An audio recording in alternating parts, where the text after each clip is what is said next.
ఎలా ఉంది సార్ ఈ 5 సంవత్సరాల వైసీపీ రూలింగ్ ఎలా ఉంది? ఆ వైసీపీకి ఈ తడవ లేదండి. ఎందుకంటే ఇప్పటి వరకు రైతాంగానికి వడ్డ డబ్బులు ఇంతవరకు పడలా.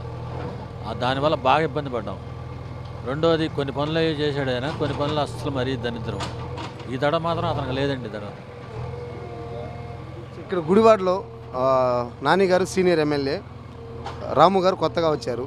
సో ఎలా ఉండొచ్చు ఈసారి? ఇక్కడ మారచ్చా లేకపోతే నాని గారు మళ్ళీ గెలుస్తారంటారా? నాన్నగారికి ఎట్ట అవుతుందండి? గుడివాడ ఎట్ట ఉంది? మీరు నడుపుతారు చూస్తున్నారుగా.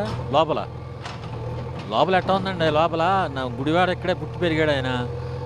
ఎమ్మెల్యే అయ్యాడు, మంత్రి అయ్యాడు. ఎంత బాగు చేయాలి గుడివాడిని? ఏం చేశాడు మీరు చెప్పండి.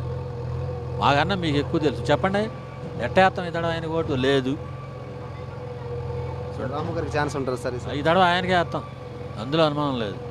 మా జనసేన ఎక్కువ. పైన సార్ స్టేట్లో ఎవరు ఫామ్ చేయొచ్చు? కూటమియా లేకపోతే మళ్ళీ వైసీపీ రావచ్చు? చెప్పలేము, అది మనం చెప్పలేము. ఎందుకంటే మనం తెలియని మనం చెప్పలేము. ఇక్కడ మాత్రం లేదు, గుడివాడలో ఛాన్స్ లేదు. ఈ తడవ అతనికి లేదు ఛాన్స్, గ్యారంటీ అది. అంటే మీరు చెప్పండి, మీ నోటేమన్నా ఆ గుడివాడ గోతులు ఏంటి, ఆ లోకం ఏంటి, ఎమ్మెల్యే ఎంత బాగు చేయాలి? అది లేదు. లేనప్పుడు అతనికి ఎట్టేస్తామండి. భయం ఉంది ఎందుకు వెయ్యము. 2 మాటలు.